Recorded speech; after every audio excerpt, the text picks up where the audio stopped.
I still remember the day my child stopped calling me mama. It didn't happen loudly. There was no shouting, no door slammed in anger. It happened quietly, in the way a child looks at you and suddenly looks past you instead. That day, my teenager blamed me for everything, and I wasn't ready for how much it would break me. I am telling this story, not because I was a perfect parent. I wasn't, but because sometimes, love can still be misunderstood, even when it is real. When my child was born, I promised myself one thing: I will always be there. I was young then, tired, yes, scared very much, but hopeful. I worked long hours, sometimes 2 jobs, not because I wanted to be away, but because I wanted my child to have more than I did.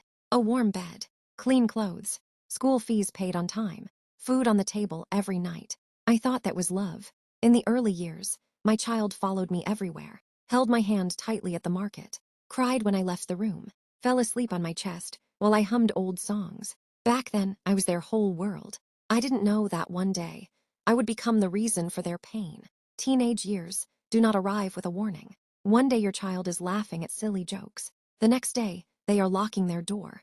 At first, I thought it was normal. They are growing, people said. Give them space. So I did. But with space came silence. Conversations became short. Answers turned sharp. Eye contact disappeared. When I asked, "Are you okay?" the answer was always the same: "I'm fine." But the room felt heavy, like something unsaid was sitting between us. The first time my teenager blamed me, it felt like a slap I did not see coming. It was over something small, a school event I had promised to attend, but my boss called that morning, asking me to cover an extra shift. I stood in the kitchen holding my phone, torn between 2 worlds. When I came home that evening, the house was quiet. My teenager was sitting on the bed, eyes red. "You didn't come," they said. "I'm sorry," I replied. I had no choice. They laughed, not a happy laugh, a bitter one. "You never choose me." Those words stayed with me long after that night. Blame became a habit.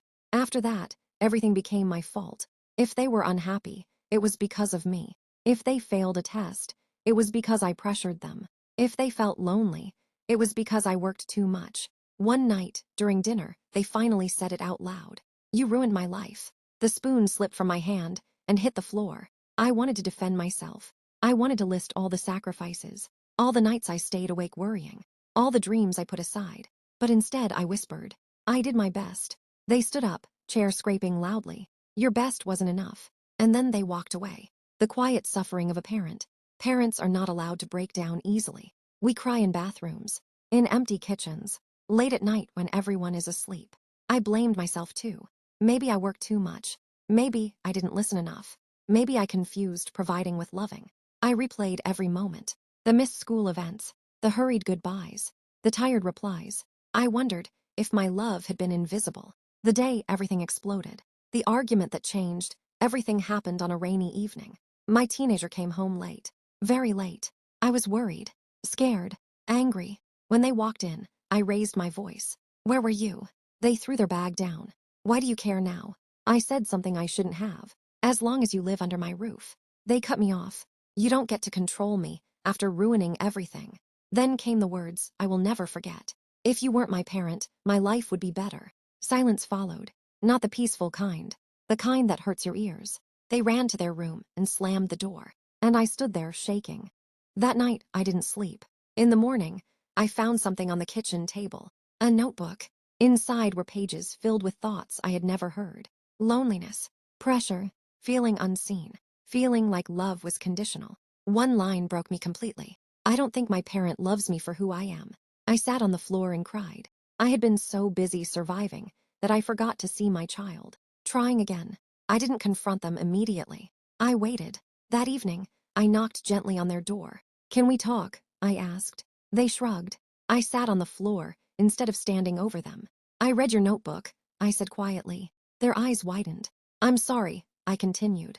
"Not for working, not for trying, but for not listening." They looked away. "I thought loving you meant protecting you," I said. "I didn't know you felt alone." Their voice cracked. "You were never there." I nodded. "You're right," I said. "I wasn't there the way you needed." The slow healing. Healing did not happen overnight. There were still arguments, still tears, still blame, but something changed. I listened more, talked less. I stopped giving lectures and started asking questions. I learned their music, their fears, their dreams. And slowly, very slowly, the walls began to come down. One night, they sat beside me on the couch. "Do you hate me?" they asked. I pulled them close. "Never," I said. "I just didn't know how to show love the right way." They rested their head on my shoulder. "I'm sorry for blaming you for everything," they whispered. What I learned: teenagers blame because they hurt. They push because they are scared. They speak in anger because they don't know how to say, "I need you." And parents fail, not because they don't love, but because they are human. Love is not just sacrifice, it is presence. Today, my child still gets angry sometimes. I still make mistakes, but now we talk. And sometimes, when they leave the room, they say, "Good night, Mama." And my heart heals a little more each time. Final words. If you are a parent being blamed right now, please remember this. You are not alone. You are not a failure. And it is never too late to listen again. Sometimes, love just needs a softer voice. Before I end this story, let Auntie Elara say one small thing from her own life. Raising a child is not easy. Raising a teenager is even harder. And doing it alone, that takes a kind of strength no one talks about. As a single parent, I have walked many nights with tired feet and a heavy heart. I have questioned myself more times than I can count. I have cried quietly, so my child would not see my weakness. If you are a parent and your child blames you right now, please listen to me gently. Do not take every word to your heart. Teenagers speak from pain, not from truth. Sometimes, they are not angry at you, they are angry at the world. And you are the safest place to throw that pain.